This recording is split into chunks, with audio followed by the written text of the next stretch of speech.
O sol de São Paulo não perdoa. Ele bate no asfalto, sobe como uma chapa quente e cozinha a paciência de quem está na rua. E no meio daquele formigueiro de gente apressada na Praça da Sé, um homem parecia ser a única coisa parada no tempo.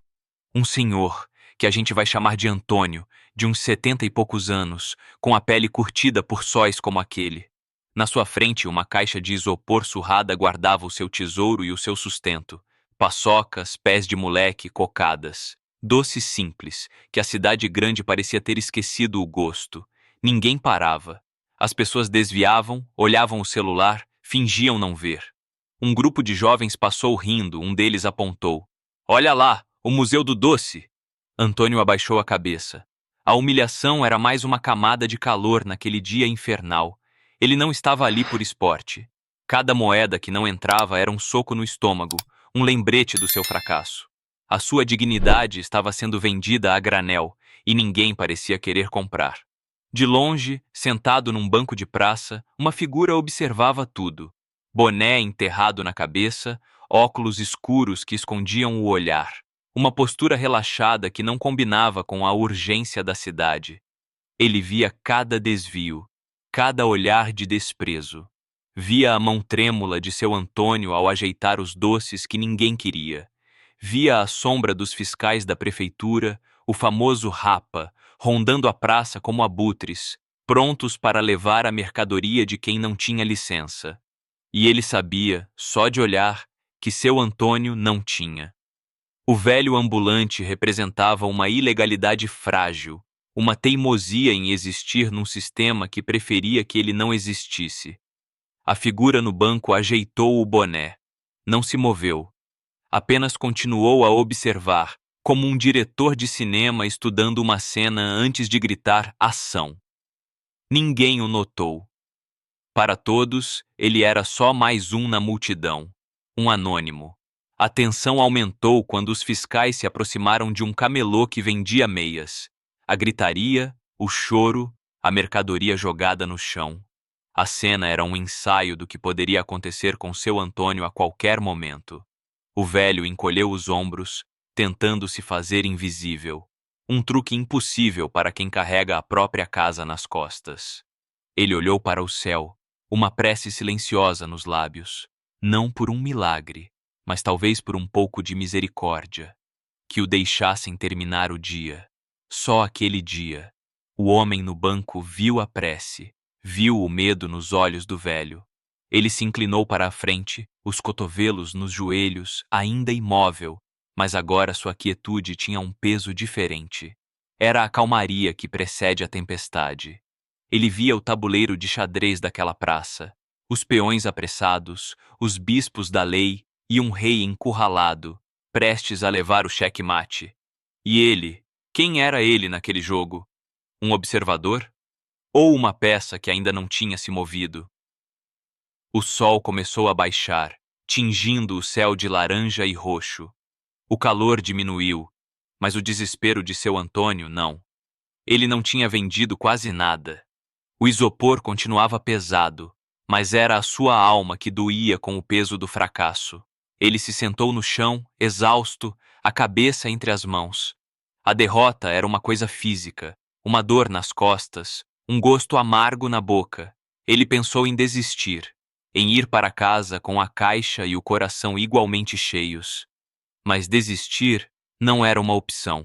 Havia um motivo muito maior do que ele, que o mantinha ali, teimando contra a indiferença do mundo. Foi nesse exato momento de desolação, quando a última gota de esperança parecia ter evaporado, que a sombra cobriu seus pés. Ele ergueu os olhos, cansado. A figura de boné e óculos escuros estava ali, parada na sua frente. O coração do velho gelou. Seria um fiscal? Um ladrão? O fim da linha? A figura se agachou, ficando na altura dos seus olhos. O silêncio entre os dois era denso, carregado de todas as perguntas que o mundo não quis fazer. Mas o que ninguém imaginava era que aquele simples gesto de se agachar estava prestes a acender o estopim de uma história que pararia o Brasil. E não pelos motivos que você está pensando. O homem de boné continuou agachado, o rosto escondido pela sombra e pelos óculos escuros. Seu Antônio prendeu a respiração. Aquele silêncio era ensurdecedor. Ele esperava o pior, a ordem para recolher tudo, uma mão áspera no seu ombro, a perda do pouco que tinha. Mas a voz que saiu foi calma, quase um sussurro. Quanto custa a paçoca? A pergunta era tão simples, tão normal, que pegou o velho de surpresa. Ele gaguejou. R$ 2, meu senhor. O homem fez que sim com a cabeça. Me dá uma. Antônio, com as mãos ainda trêmulas, pegou o doce e entregou. O homem tirou uma nota de R$ 50 do bolso. Não tenho troco para tudo isso, disse o velho, desconfiado. Não precisa de troco, respondeu o homem. Agora me dá 10. O coração de Antônio começou a bater mais rápido. 10? Ninguém nunca comprava 10. É pra festa, senhor? O homem deu um meio sorriso. Pode ser. Agora me vê todas as cocadas que o senhor tem aí. A desconfiança de seu Antônio se transformou em um nó de confusão. Aquilo não era normal. Ele começou a separar as cocadas, os olhos fixos no comprador misterioso. O senhor vai revender? Vai fazer alguma brincadeira comigo? A pergunta saiu carregada de uma vida inteira de desconfianças. Ele já tinha sido enganado antes, já tinha sido alvo de piadas cruéis. A bondade em excesso para ele era quase sempre o prenúncio de um golpe. O homem de boné suspirou. Ele percebeu que para aquele senhor a esperança era um terreno perigoso. Não é brincadeira, disse ele, a voz ainda mais baixa. Quanto custa tudo? Tudo o que tem na caixa. Seu Antônio ficou paralisado. Ele olhou para o seu isopor, fez uma conta rápida na cabeça. Era seu sustento por uma semana, talvez 2. Dá uns R$ 350 tudo. O homem enfiou a mão no bolso de novo e tirou um maço de notas. Ele não contou, apenas estendeu para o velho. Aqui tem mais. Fica com o troco, pelo seu tempo. Foi nesse momento que o absurdo da situação atraiu curiosos. As pessoas começaram a parar. Quem era aquele louco comprando todo o estoque de um ambulante? O burburinho cresceu. Alguém sacou um celular. O homem de boné percebeu a movimentação. Ele sabia que o anonimato estava acabando. Com um gesto lento, ele tirou os óculos escuros. Depois, o boné. E o rosto que apareceu ali, sob a luz fraca do fim de tarde, era um dos mais conhecidos do planeta. Cristiano Ronaldo. O murmúrio na praça virou um grito coletivo de espanto. Era ele, ali, agachado na frente de um ambulante. Mas antes que a primeira foto com flash pudesse ser tirada, antes que o primeiro vídeo viralizasse, ele fez um sinal de silêncio com o dedo nos lábios, um pedido quase desesperado por discrição. Ele não queria um show, ele só queria comprar os doces. Mas o mundo, meu amigo, não funciona assim. A presença dele era um ímã, e a confusão estava apenas começando. Seu Antônio olhava para o rosto do jogador e para o dinheiro na sua mão. Ele não entendia nada. Por que ele? Por que aquele gesto? Era um sonho? Uma pegadinha televisionada? Ele ainda não tinha aceitado o dinheiro. A sua dignidade, mesmo na miséria, o impedia de aceitar algo que ele não compreendia. Cristiano pareceu entender. Senhor, por favor, aceite. Eu só quero ajudar. Mas a palavra ajudar ficou suspensa no ar, porque nesse exato instante, 2 figuras de uniforme se aproximaram. Eram os fiscais. Os mesmos que rondavam a praça mais cedo. Eles não viram o rosto famoso. Viram apenas a transação ilegal, o dinheiro passando de mão, a multidão se formando. O líder deles, um homem com cara de poucos amigos, apontou o dedo. Parado aí. Comércio ilegal. A mercadoria vai ser apreendida. A voz dele cortou o ar como uma navalha, e o momento de magia se desfez, dando lugar à dura e fria realidade da lei. Mas a vida, meu amigo, não é um conto de fadas. E bem na hora em que a esperança parecia ter vencido, a realidade bateu na porta. E bateu com força. O fiscal, vamos chamá-lo de Almeida, não tinha a menor ideia de com quem estava falando. Para ele, Cristiano era apenas um playboy querendo se aparecer, incentivando a desordem. Senhor, por favor, se afaste. Estamos realizando nosso trabalho, disse Almeida, com a arrogância de quem se sente amparado por um crachá. Cristiano Ronaldo não se moveu. Ele se levantou lentamente, colocando-se fisicamente entre o fiscal e o isopor de seu Antônio. Ele não disse uma palavra, apenas ficou ali, parado. Mas sua presença, seu porte físico, seu olhar firme, tudo nele era uma barreira. O clima na praça mudou instantaneamente. A curiosidade virou tensão. Os celulares que estavam abaixados agora estavam todos apontados para a cena, gravando. Aquilo não era mais um ato de bondade, tinha virado um confronto. O senhor está obstruindo a justiça, rosnou Almeida, sentindo sua autoridade ser desafiada. A lei é clara. Sem licença, sem comércio. Cristiano finalmente falou, a voz calma, mas com um timbre de aço. E a humanidade fiscal? Não existe uma lei para isso? A frase foi como uma faísca. Parte da multidão gritou em apoio. Deixa o cara em paz! Gritou um jovem. É isso aí, Ronaldo! Outros, no entanto, balançavam a cabeça em desaprovação. Ele tá errado. A lei é para todo mundo, cochichou uma senhora. A praça se dividiu em dois times. De um lado, os que defendiam o gesto de compaixão. Do outro, os que defendiam a ordem, a qualquer custo. E no meio, seu Antônio, encolhido, o pivô involuntário de uma guerra que ele não pediu para lutar. Ele só queria vender seus doces. Agora, era o centro de um circo midiático. A cena se tornou caótica. Mais fiscais chegaram.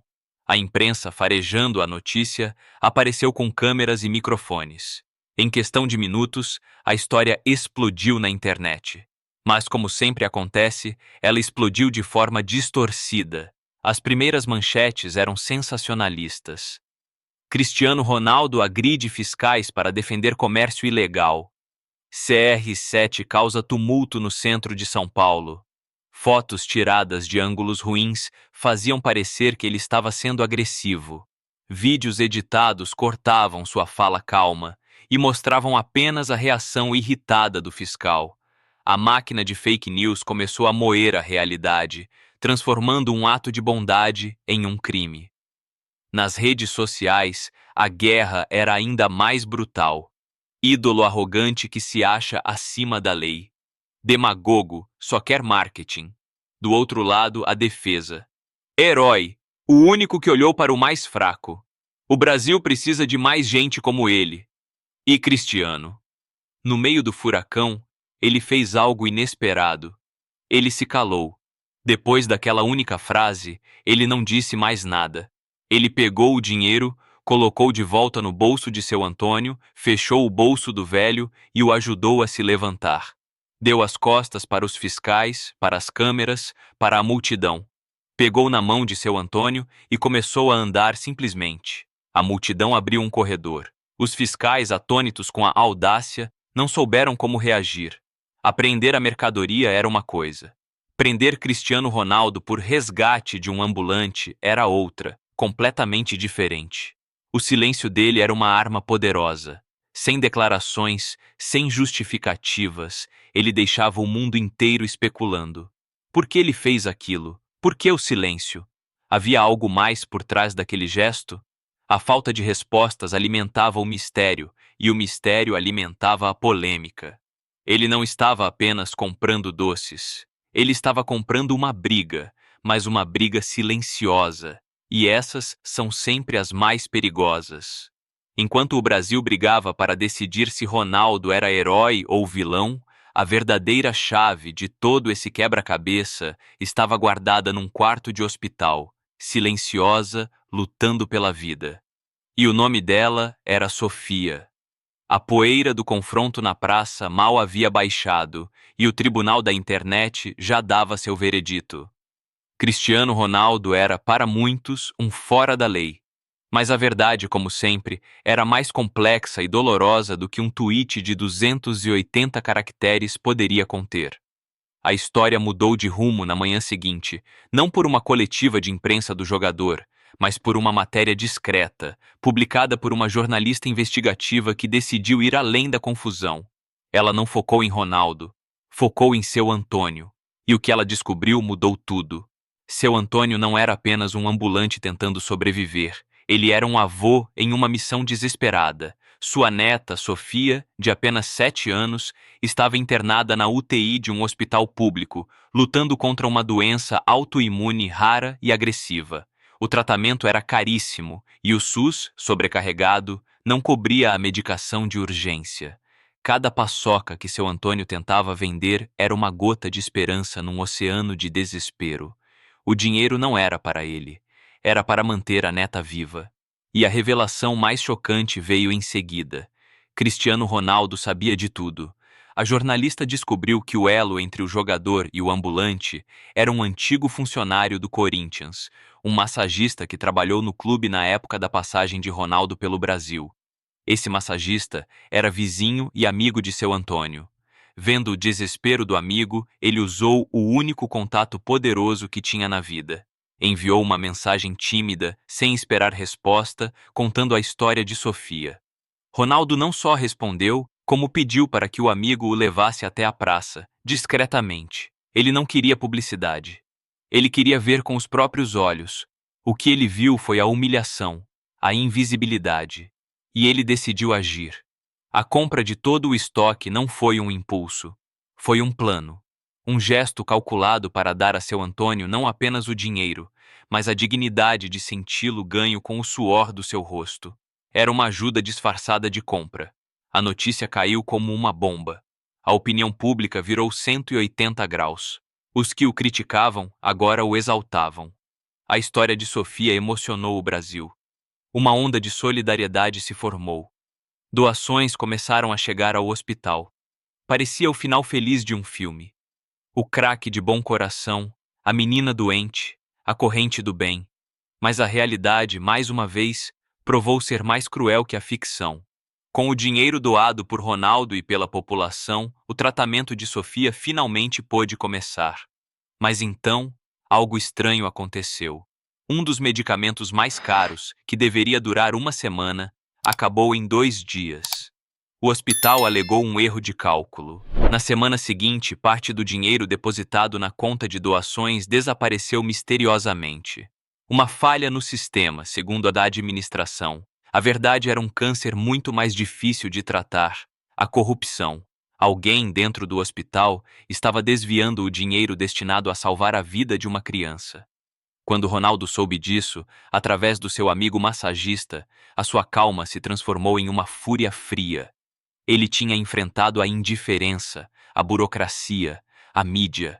Mas aquilo era diferente. Aquilo era o mal em sua forma mais pura. Ele não ligou para advogados, não chamou a imprensa. Ele fez algo que ninguém esperava.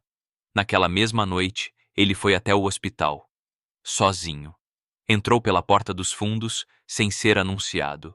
Ele não foi para a UTI ver a Sofia. Ele foi direto para a sala do diretor do hospital. O jogador que o mundo via sorrindo em campo agora tinha um olhar sombrio, um olhar de quem ia para a guerra. O silêncio dele no confronto com os fiscais foi tenso, mas o silêncio dele dentro daquele hospital era mais assustador que qualquer grito. Ele tinha enfrentado fiscais e a opinião pública, mas agora o inimigo era invisível, covarde e estava escondido onde a vida deveria ser mais sagrada. E essa batalha ele teria que lutar sozinho. A conversa entre Cristiano Ronaldo e o diretor do hospital nunca veio a público. Não houve gritos, não houve ameaças. Quem viu de fora disse que a porta ficou fechada por exatos 47 minutos. Quando Ronaldo saiu, seu rosto estava impassível, indecifrável.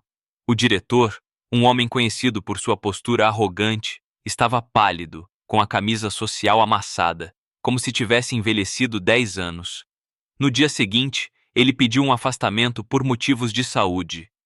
E, milagrosamente, o dinheiro que havia sumido reapareceu na conta de doações, creditado como estorno de erro operacional. Os medicamentos de Sofia nunca mais faltaram. Ronaldo não usou a força, nem a fama. Ele usou algo muito mais poderoso: a certeza de que estava do lado certo e a capacidade de fazer com que o outro lado soubesse que ele não iria desistir. Ele não era mais apenas um jogador, ele era um guardião. Mas vencer a batalha contra a corrupção foi apenas uma parte da guerra. A luta principal continuava no nono andar daquele hospital, no quarto 308, onde a pequena Sofia travava sua própria batalha silenciosa. A doença era implacável. Mesmo com o melhor tratamento, o corpo da menina respondia lentamente. Havia dias de melhora que enchiam seu Antônio de esperança, seguidos por noites de febre e dor que o jogavam de volta no abismo do medo. Cristiano se tornou uma presença constante, mas discreta. Ele não ia durante o dia para evitar a imprensa. Ele ia de madrugada, entrava como uma sombra, sentava-se ao lado de seu Antônio, e os dois ficavam ali, em silêncio, apenas observando a pequena guerreira dormir. Não falavam de futebol, nem de fama. Falavam sobre o medo de perder alguém que amavam. Naqueles momentos não havia Cristiano Ronaldo, o craque, e seu Antônio, o ambulante. Havia apenas dois homens, um avô e um amigo, unidos pela mesma esperança frágil. Enquanto isso, o caso ganhava contornos ainda mais complexos. A polícia, pressionada pela repercussão, abriu uma investigação sobre o desvio de verbas no hospital. O que parecia ser um caso isolado revelou-se um esquema gigantesco envolvendo funcionários, fornecedores e políticos. O nome de Sofia estava agora no centro de um escândalo nacional. A história dela, que começou com a simplicidade de uma caixa de doces, tinha se tornado um símbolo da luta contra a corrupção na saúde pública. Ronaldo foi chamado para depor. Em seu depoimento, ele não fez acusações. Ele apenas narrou os fatos, com uma precisão fria e detalhada.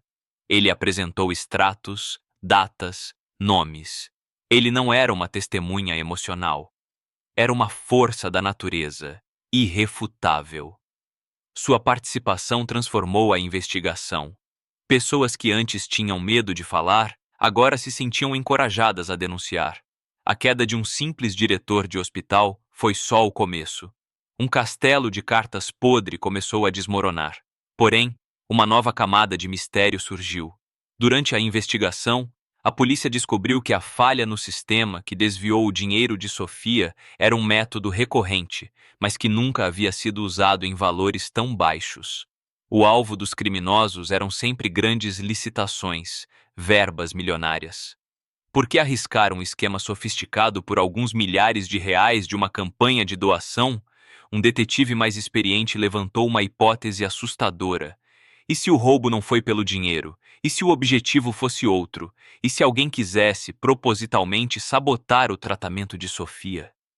A ideia parecia absurda, paranoica. Sabotar o tratamento de uma criança? Por quê? Quem poderia ser tão cruel? A polícia começou a investigar a vida pregressa de seu Antônio, buscando algum inimigo, alguma dívida antiga, qualquer coisa. E o que encontraram foi um passado em branco, a vida de um homem simples. Simples até demais.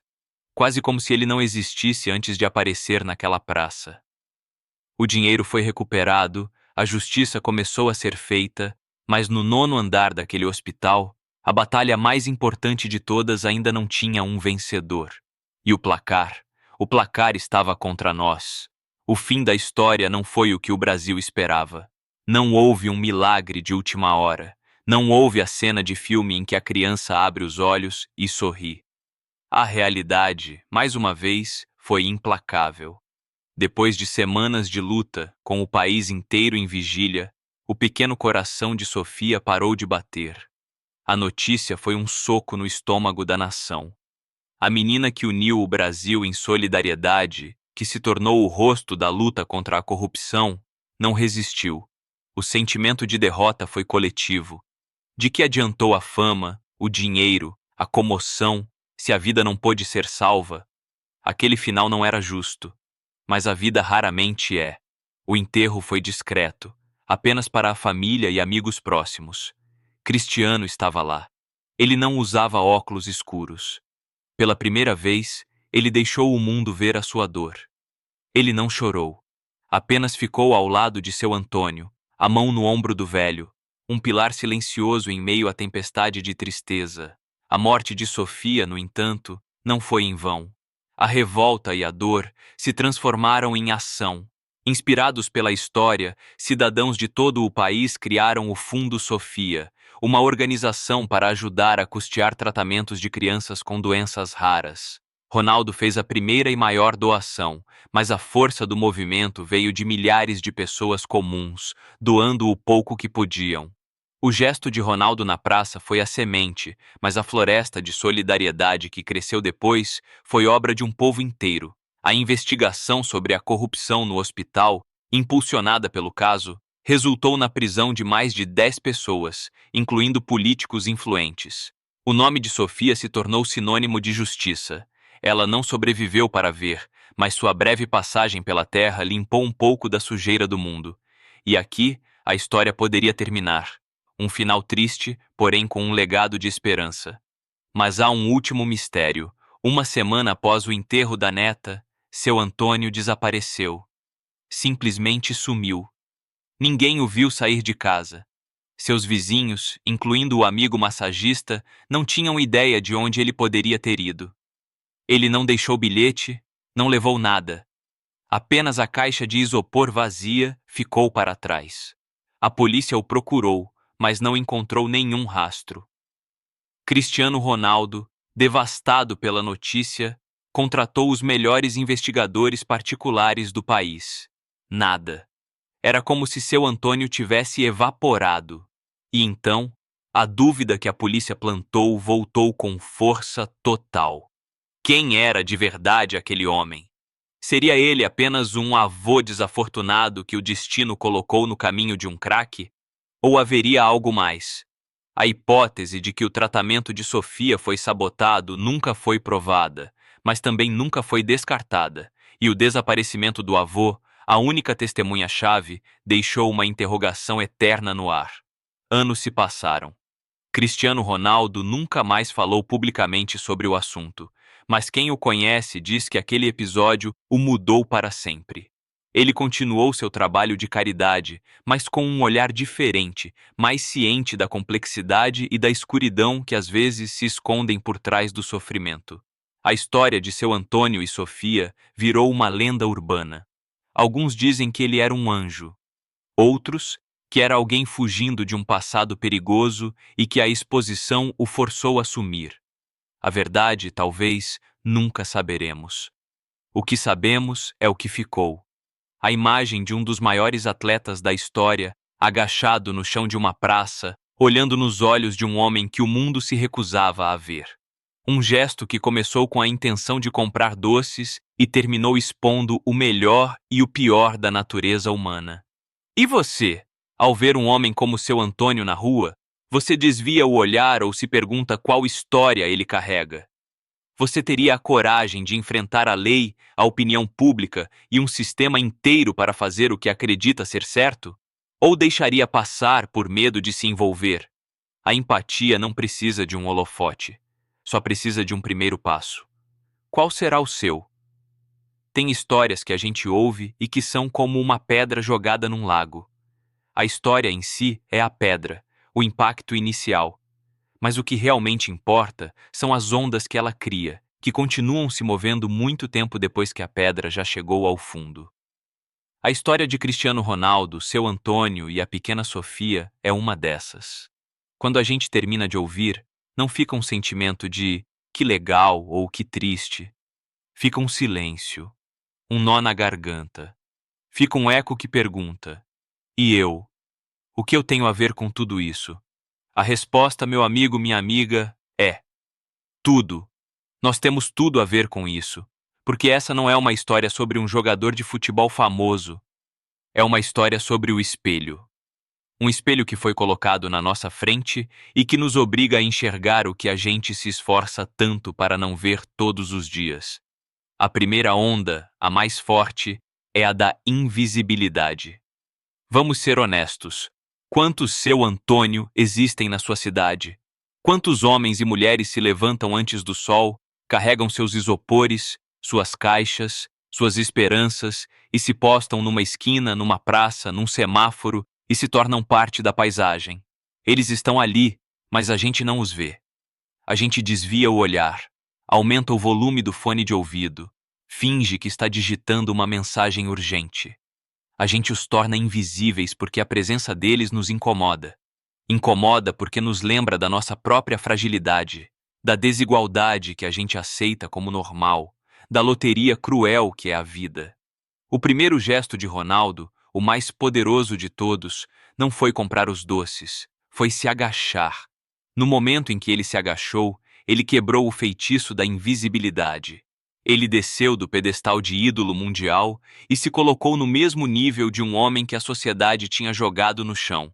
Ele olhou nos olhos. Ele perguntou o preço. Ele validou a existência daquele homem. A lição aqui é brutal de tão simples. Empatia começa com o ato de enxergar. Antes de ajudar, antes de doar, antes de qualquer coisa, a gente precisa enxergar o outro como um ser humano igual a nós, com uma história, com dores, com dignidade. Quantas vezes no nosso dia a dia a gente nega isso a alguém? Ao porteiro, à faxineira, ao motorista de aplicativo, ao entregador. A gente pega o produto, paga e sequer levanta o rosto. A gente os transforma em funções, não em pessoas. Essa história nos grita que isso precisa parar. A segunda onda é a da coragem de se envolver. Porque uma coisa é sentir pena, outra, completamente diferente, é tomar uma atitude. Quando os fiscais chegaram, Ronaldo tinha a desculpa perfeita para ir embora. Fiz minha parte, doei o dinheiro, agora o problema é da lei. 99% de nós faria isso. Porque se envolver dá trabalho. Se envolver gera conflito. Se envolver nos expõe a críticas, a julgamentos como ele foi. A opinião pública, voraz e impiedosa, o transformou de herói a vilão em minutos. E essa é a grande barreira que nos impede de agir. O medo do que os outros vão pensar. O medo de se indispor, de comprar uma briga que não é nossa.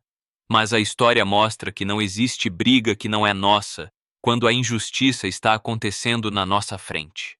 O confronto de Ronaldo com os fiscais não foi sobre legalidade versus ilegalidade. Foi sobre humanidade versus burocracia. Foi sobre a letra fria da lei contra a necessidade quente e pulsante da vida. A lei dizia que seu Antônio estava errado. A humanidade dizia que um homem não deveria ser humilhado por tentar salvar a vida da neta. E Ronaldo escolheu um lado. Ele se colocou na frente. Ele usou o corpo, a presença, o status, não para si mesmo, mas para proteger alguém que não tinha como se proteger. E a lição aqui é um soco no estômago da nossa omissão. Quantas vezes a gente vê uma situação de injustiça no trabalho, na família, na rua, e se cala? A gente pensa, melhor não me meter, depois sobra para mim. O silêncio na hora da injustiça é sempre do lado do opressor. Essa história nos convida a sermos mais corajosos, a entender que nossa voz, nosso gesto, por menor que seja, pode ser o escudo de alguém. Aí vem a terceira onda, a mais sombria, a corrupção que mora ao lado. É fácil a gente se revoltar com a corrupção de Brasília, dos grandes esquemas, dos políticos de terno e gravata. É distante. Mas a história de Sofia nos mostra o rosto mais cruel da corrupção, aquela que acontece no balcão do hospital, na pequena repartição, no desvio do dinheiro do remédio de uma criança. É o mal banal, praticado por gente comum, que se justifica dizendo: todo mundo faz. Se eu não pegar, outro pega. O roubo do dinheiro do tratamento de Sofia dói mais do que qualquer escândalo da Lava Jato, porque ele é a tradução da perda total de humanidade. É roubar a última gota de esperança de quem já não tem quase nada. E o que Ronaldo faz? Ele não vai para a TV dar um chilique. Ele não posta textão no Instagram. Ele age de forma cirúrgica, silenciosa e implacável. Ele vai pessoalmente resolver. Isso nos ensina sobre responsabilidade. Não adianta só apontar o problema. É preciso, na medida do possível, fazer parte da solução. É fiscalizar o condomínio, é participar da reunião da escola dos filhos, é denunciar o pequeno ato de corrupção que a gente testemunha. É entender que a sociedade que a gente tanto critica é construída ou destruída por essas pequenas ações diárias. A gente se acostumou a terceirizar a culpa e a responsabilidade. Essa história diz: a responsabilidade também é sua. Por fim, a onda do luto que se transforma em legado. O final da história é triste. E precisa ser. A vida real não é um filme de Hollywood. Às vezes, apesar de todo o esforço, de todo o dinheiro, de toda a solidariedade, a gente perde. A morte de Sofia é o lembrete de que não somos deuses, somos limitados, frágeis. E a dor da perda é inevitável. Mas a questão não é a dor, é o que a gente faz com ela. A dor poderia ter gerado revolta, ódio, um desejo de vingança. Mas ela foi canalizada para algo maior. O fundo Sofia é a prova de que a dor pode ser o adubo mais fértil para a mudança. É a alquimia da alma, transformar o chumbo do sofrimento no ouro do propósito. A morte de Sofia deu vida a um movimento que vai salvar outras Sofias. O legado dela é a prova de que uma vida não se mede pelo tempo que dura, mas pela marca que deixa. E isso vale para todos nós. Todos nós vamos enfrentar perdas, frustrações, momentos em que a vida parece injusta. A escolha é nossa. Vamos nos afogar na amargura ou vamos usar nossas cicatrizes como um mapa para ajudar outros a não se perderem? E o mistério de seu Antônio? O desaparecimento dele nos deixa com a sensação de que a história não está completa. E essa é talvez a lição final e mais sutil. A vida é assim. Nem tudo tem explicação. Nem tudo se encaixa. A gente não precisa ter todas as respostas para fazer a coisa certa. Ronaldo não sabia o passado de seu Antônio, não sabia de onde ele vinha, e no fim, não soube para onde ele foi. E nada disso importou. O que importou foi o gesto de compaixão no presente. A gente tem mania de querer saber tudo sobre o outro antes de ajudar. Será que merece? Será que não vai usar o dinheiro para outra coisa? A gente julga, investiga, audita a miséria alheia. Essa história nos ensina a simplesmente agir. A compaixão não pede currículo, ela só pede um coração aberto. No fim, meu amigo, minha amiga, o que fica dessa história não é a imagem de um ídolo, mas um chamado. Um chamado para a gente tirar os fones de ouvido da alma, para a gente se agachar mais vezes, para a gente ter a coragem de ser a voz que defende, a mão que ampara, o ombro que sustenta. Para a gente entender que a sociedade que a gente sonha não vai ser construída por heróis distantes, mas por pessoas comuns, como eu e você, fazendo escolhas extraordinárias no nosso dia a dia. A gente não pode comprar o estoque inteiro de um ambulante, mas a gente pode comprar uma paçoca e, junto com ela, entregar um sorriso, um bom dia, um olhar que diz: eu te vejo e você importa. E às vezes, isso é tudo o que alguém precisa para não desistir. Se essa história, se essa nossa conversa mexeu com você de alguma forma, se você também acredita que um pequeno gesto pode criar ondas gigantescas de mudança, então me ajuda a fazer essa mensagem navegar mais longe. Deixa o seu like aqui no vídeo. Não é só um clique. É um sinal de que essa mensagem importa e ajuda o YouTube a mostrá-la para mais pessoas que talvez estejam precisando ouvir isso hoje. Compartilha essa história no seu WhatsApp, no seu grupo da família, com aquele amigo ou amiga que tem um coração bom. Às vezes, a gente só precisa de um empurrãozinho para colocar nossa empatia em ação. Se inscreve no canal e ativa o sininho. Assim você não perde as próximas histórias que a gente vai trazer, histórias que nos desafiam, nos inspiram e nos fazem pensar sobre o nosso lugar no mundo. E o mais importante, comenta aqui embaixo. Eu quero muito saber a sua opinião. Responde para mim. Qual foi a maior lição que essa história deixou para você? E se você se sentir à vontade, Conta pra gente uma vez em que um pequeno gesto de gentileza, seu ou de outra pessoa, fez toda a diferença no seu dia. Vamos transformar esse espaço de comentários num mural de boas ações e inspiração. Muito obrigado pela sua companhia e pela sua reflexão. A gente se vê no próximo vídeo. E até lá. Não espere por heróis. Seja um. No seu metro quadrado, na sua vida. Do seu jeito. Um abraço.